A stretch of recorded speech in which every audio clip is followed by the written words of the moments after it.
Si vous êtes victime de violences conjugales, des moyens existent pour préparer au mieux votre départ du domicile. Je m'appelle Cindy Bruna.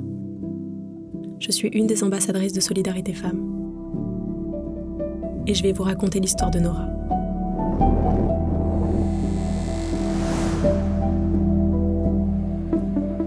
Nora est victime de violences de la part de son conjoint. Une de ses amies l'a remarqué et l'a encouragée à contacter le réseau Solidarité Femmes pour mettre un terme à cette situation.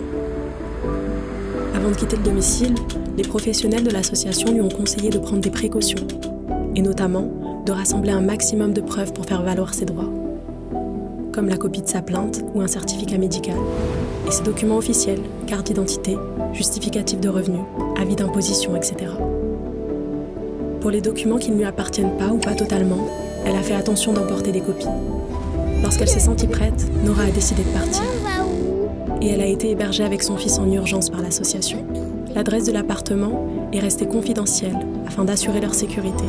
Elle a déposé plainte auprès de la gendarmerie pour dénoncer les violences qu'elle a subies et signaler en même temps son départ du domicile conjugal pour se mettre en sécurité, ce qui lui a permis d'avoir un élément supplémentaire dans son dossier. L'équipe de l'association l'a accompagnée dans ses démarches en fonction de ses souhaits et de ses besoins. En tant que co-victime des violences, son fils a également bénéficié d'une prise en charge spécifique.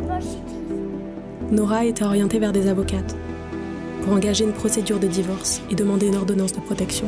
En temps normal, Nora devrait informer le père de tout changement de résidence de son fils, du fait de l'autorité parentale conjointe, qui implique de prendre ensemble des décisions concernant les enfants. Mais avec l'ordonnance de protection, la juge aux affaires familiales a décidé d'attribuer à Nora l'autorité parentale exclusive, la résidence de son enfant à son domicile et le droit de dissimuler sa nouvelle adresse au père de son fils.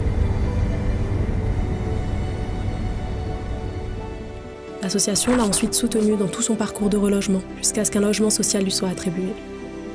C'est une première grande étape pour Nora. Elle a enfin pu quitter le domicile conjugal avec son fils. Si vous souhaitez comprendre les démarches pour vous reloger, découvrez dans une prochaine vidéo l'histoire d'Agnès et consultez notre guide juridique disponible en ligne sur solidaritéfemmes.org ou dans les associations du réseau Solidarité Femmes. Vous avez besoin d'une écoute et d'informations? Contactez le 3919, Violence Femmes Info. En cas d'urgence, composez le 17.